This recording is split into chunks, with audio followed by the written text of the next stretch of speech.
Recentemente foi promulgada a Portaria 300 do Ministério da Economia, que institui uma espécie de comissão para reformulação e simplificação do E-Social.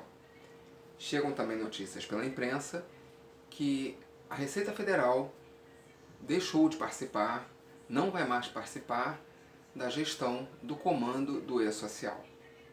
Eu gostaria de analisar nesse vídeo com você o que está por trás dessa história, sob a ótica da segurança do trabalho, o que está realmente acontecendo, o que isso realmente significa para a segurança do trabalho, para as empresas de maneira geral e para o E-Social.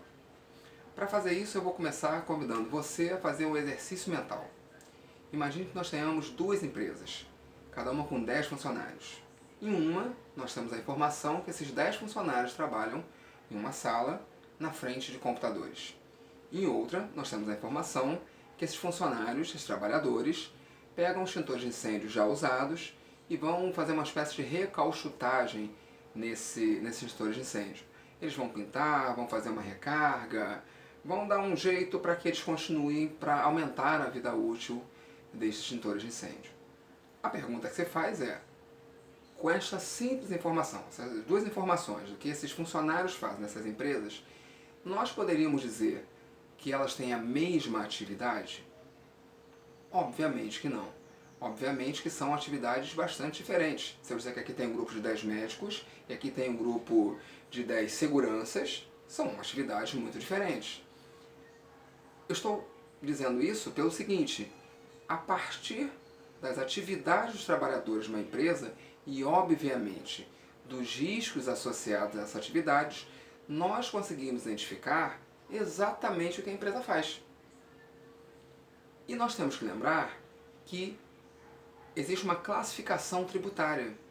A carga tributária de cada atividade econômica, empresarial, de cada empresa, ela é diferenciada. Uma escola não paga os mesmos tributos de um supermercado, que não paga os mesmos tributos de um hospital, que não paga os mesmos tributos de uma empresa de consultoria, que não paga os mesmos tributos de uma empresa que faz manutenção e recauchutagem de extintores de incêndio. Uma coisa que é muito comum acontecer no Brasil é que, obviamente, para que se pague menos impostos, o KNAI da empresa, a informação, a classificação nacional de atividade econômica, esteja incorreta. Eu coloco duas atividades, mas eu digo que tem mais, que é preponderante, a principal é uma, eu não reconheço a atividade principal. Nós temos no Brasil cerca de 4,5 milhões de empresas que são empregadoras. Claro que parte delas está pagando menos imposto que deveria. E quando eu digo imposto, eu não cheguei nem na segurança do trabalho, eu digo na carga tributária mesmo da empresa. ICMS, PIS, COFINS, imposto de renda. Esta carga tributária muitas vezes está fraudada, porque a atividade real da empresa é outra. Quando eu tenho a informação, no momento em que o governo tem a informação do que os trabalhadores realmente fazem, ele vai poder começar a comparar com essa informação inicial do que a empresa faz e dizer, opa, isso está errado, não é bem assim, aqui tem fraude, sonegação, inconformidade, alguma coisa desse tipo. E este é o motivo dos eventos de segurança ao trabalho estarem em um SPED, uma plataforma tributária. O E-Social nada mais é do que um módulo do SPED trabalhista. SPED é Sistema Público de Escrituração Digital, que nada mais é do que um sistema para fiscalizar impostos e tributos. O governo federal arrecada, tem cerca de 40% da sua arrecadação sobre os impostos à folha de pagamento. Além disso, como eu acabei de mostrar no início do vídeo, a partir desta folha de pagamento, a partir das atividades dos trabalhadores, eu consigo verificar outros impostos e tributos, eu consigo cruzar dados. Não só com a folha de pagamento, não só com a descrição da atividade dos trabalhadores, com as notas fiscais de compra, de venda, movimentação bancária, contratos. A massa de dados que a Receita Federal está reunindo, que vai incluir aqueles que vêm do social, vai permitir com que se tenha um olhar melhor sobre as atividades reais das empresas e a adequação de seus tributos. O E-Social ele traz mais coisas. Por exemplo, vamos pensar no evento ASO. Nós temos um evento especificamente para o ASO no E-Social. A primeira coisa que vem na cabeça, que vem a ideia, é que o governo quer cobrar que os trabalhadores façam o ASO em dia. E se a empresa não informar que fez, se a empresa não fizer, vai haver uma multa lá da NR28 ou da CLT, que é uma multa em um filho, etc, etc. Na verdade, o ASO não está ali por esse motivo. Pense comigo. A partir dos riscos que eu reconheço para um trabalhador, eu consigo determinar a atividade que ele realmente fez.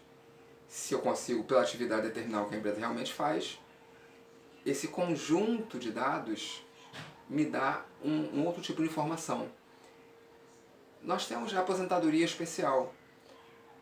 Nós não tivemos ainda a reforma previdenciária. Então, hoje, qualquer homem com 35 anos de contribuição pode se aposentar. E uma mulher com 30 anos de contribuição. No entanto, caso o homem ou a mulher estejam expostos a determinados riscos, pode se aposentar com 25 anos de contribuição. É a chamada aposentadoria especial. Então imagine a possibilidade de fraudes que se abre para que artificialmente, fraudulentamente, algumas empresas, algumas quadrilhas, reconheçam uma aposentadoria especial inexistente. Se eu, por exemplo, decido que vou pegar um conhecido, um amigo, um cliente, um parente, eu tenho CNPJ, começo a recolher 6% de aposentadoria especial, essa contagem do tempo se acelera, então para um homem, como é 35, cai para 25, então para cada ano trabalhado, para cada tempo trabalhado, eu multiplico por 1,4. 10 anos de aposentadoria, 10 anos trabalhados em condições especiais, faz a contagem de tempo pular para 14 anos. Uma mulher, por exemplo, trabalha 3 anos em condições especiais, a contagem passa a ser 4 anos. Quantos brasileiros estão dispostos a pagar para que alguém fraude essas condições?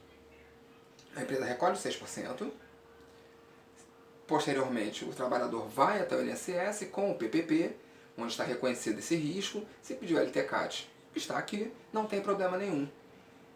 Só que com o E-Social, outra informação é vista. Tudo bem, está aqui a GFIP e você recolheu 6%. E aí o E-Social pergunta, quais os riscos desse trabalhador? Qual a técnica utilizada para reconhecer esse risco? Quem reconheceu? Qual a base legal para esse reconhecimento de riscos? Em outro evento, que é o ASO, pergunta, cadê os exames associados a este risco? Então a empresa que está fraudando, por exemplo, diz, risco ruído, vou dizer que o cara tinha 90 decibéis. Eu pego lá uma documentação qualquer, vou fazer um LTCAT, vou incluir essa pessoa lá, não tem problema nenhum, mas se eu tenho risco ruído, eu tenho que ter audiometria. A partir do risco que eu digo que essa pessoa está submetida, certamente eu vou ter que ter um outro conjunto de informações que está no ASO, por exemplo. E o inverso também acontece. Se eu tenho, por exemplo, os exames, eu tenho os riscos e os exames feitos, por que não tenho recolhimento aqui na GFIP dos 6%? Ou seja, o ASO ele serve para ser verificado tanto a fraude previdenciária quanto a sonegação de impostos. É por isso que a segurança do trabalho está no E-Social, é por isso que o E-Social existe. A Receita Federal tem um estudo da sonegação bilionária que acontece nesse país, derivado dos dados de segurança do trabalho. Por isso ela criou o E-Social. Só que nós estamos num governo que é altamente ideológico. Vários integrantes desse governo chegaram com um discurso dizendo, eu não quero saber, E-Social é coisa de comunista. O Estado não pode intervir nas empresas. Como assim ficar exigindo tantos dados? Isso é muito problemático. Isso é um absurdo. Não pode existir o E-Social. A Receita Federal, que há mais de uma década já luta para implantar um sistema eletrônico que possa justamente combater as fraudes e sonegação, não aceitou. Está tudo no mesmo ministério.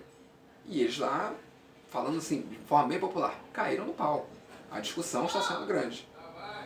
Por isso, neste exato momento, parece que a parte mais ideológica, está vencendo a guerra, ou essa discussão, essa batalha, e a Receita Federal disse, bom, então se não é para fiscalizar, se não é para fazer a coisa acontecer direito, então fica com vocês, não tem problema nenhum. Daí vem a portaria 300 do Ministério da Economia, daí vem a Receita Federal se retirando do E-Social. O que vai acontecer com o E-Social? Hoje ninguém sabe. O que o E-Social é, muita gente já sabe. Não é para fiscalizar NR, não é só para criar burocracia, é para combater fraude e sonegação sim, principalmente em relação ao INSS, a sonegação contra o INSS e a fraude contra o INSS. Esse é o principal motivo da existência social. Basicamente tudo gira em torno disso. Se não se quer fazer isso, o que vai ser feito? O mais interessante é que se nós tirarmos os dados que impedem esse combate à sonegação e à fraude, não tem nem por que realmente existir o social. A verdade é essa. Volta para o modelo antigo, aqueles mesmos formulários, aquelas mesmas declarações, não precisa enviar para o governo os dados de segurança ao trabalho, não precisa justificar em tempo real, nesse exato momento, por que eu estou recolhendo na GFIP, ou por que eu não estou recolhendo, aposentadoria especial, não precisa combater sonegação na GILRAT, onde eu tenho 2 estabelecimentos, um estabelecimento tem uma alíquota menor, eu jogo todo mundo para cá, e vamos que vamos, tudo bem. Basicamente hoje é essa a discussão. Vamos ou não combater a corrupção? Vamos ou não combater a sonegação? Vamos ou não combater as fraudes do INSS?